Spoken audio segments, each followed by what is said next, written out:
In this video, we're going to cover the security features of Inspire and how you can actually set up security groups and user-based security with logins, and that will determine what they can access and what they cannot access in the software. That's all done through the Utilities menu and System Administration, and you have security groups and users. Very first thing you'll want to do is set up your security groups to begin with. Now we have some security groups already pre-made for you. You might need to customize one just to kind of fit your needs a little better than what we have listed. To do that, you'll click on Insert and then basically give it a name. And we'll say that this is just, we'll call this a standard user. And then I have all these different options listed down through here. Now if something is unchecked, it means they're not going to be able to have access to it unless you tell them that they're actually able to view it or edit it. So unchecked means that it's just they don't have access, period, to this. So for a standard user, we might say that, for instance, they do not need access to charges and collections, and they might need to be able to access attendance but only view it. They can't access contributions. We will let them view and edit events for this instance. And same thing with households and individuals. And we'll let them do the same with a library. Now if I click on Maintain Lists, this means that they can maintain the list items.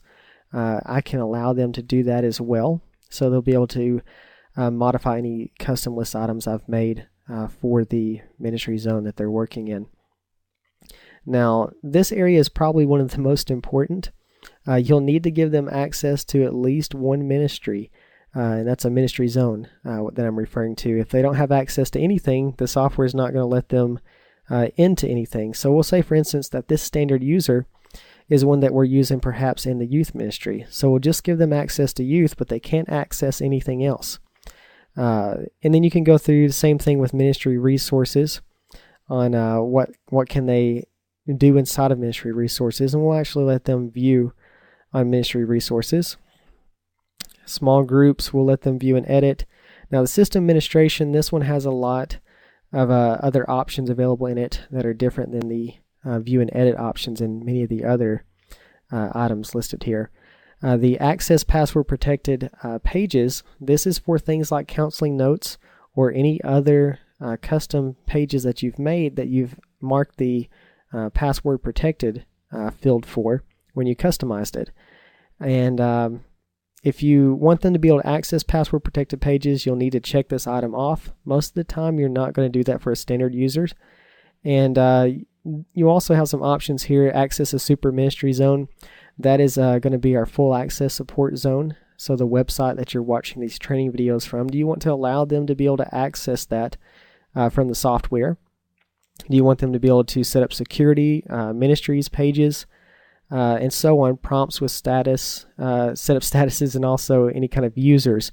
Most of the time a standard user is not going to have access to these things, so we're going to leave these unchecked. In utilities, we're going to leave these unchecked as well. You can go through and basically the software is asking, do they need to be able to back up? Do they need to be able to transfer people or promote people or even do a restore? And in this case, I don't need them to be able to do any of these things since they're just going to be a standard user in our youth ministry. But I do want them to be able to view volunteers. So I've created this standard user, and I've gone through and modified the information here. I can also select from a template if I want to start from that to begin with and then just modify a template if I have a template that's very close to what I want to use, but maybe add a few more things. It makes it quicker to be able to do that. So I'll click on OK, and I've created this standard user. Now the next thing I need to do is go create a user to put into the standard user security group. A security group is basically like a bucket, and you place users into that bucket, and that bucket determines what they can and cannot do. So we'll click on Close, and then go to Utilities, System Administration, and Users. And you can see I have a few different users listed in here. I'm going to click on Insert to create a new user. And we'll just put my name in, for instance.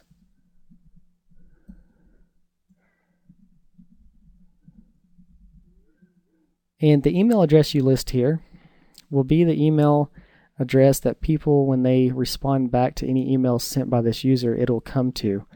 So in this case, it would come back to my email address since I would be the logged in user.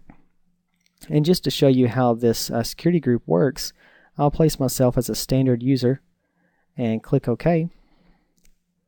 And now click Close, and I'll go up here to the login screen and click Login. That closes out Inspire, and I'll log in as myself. And you can see a lot of these items just disappeared that I didn't have access to. Contributions was just removed. I don't have access to any of the other ministry zones other than youth ministry. So if I click on individuals, I'm able to see some of the stuff here. I'm even able to go in and insert and edit. But then if I want to go in and try to do some things in utilities, I'm limited in what I can actually do here. I'm not able to customize or promote any individuals. And I have some limitations made on that. And I'm also, you're not going to see counseling notes here on the right hand side because I'm not enabled to view password protected pages. So this gives you some options for allowing users to utilize the software, but also not have access to everything. So you can create as many security groups and as many users as you need to in order to tailor this to fit your needs the best.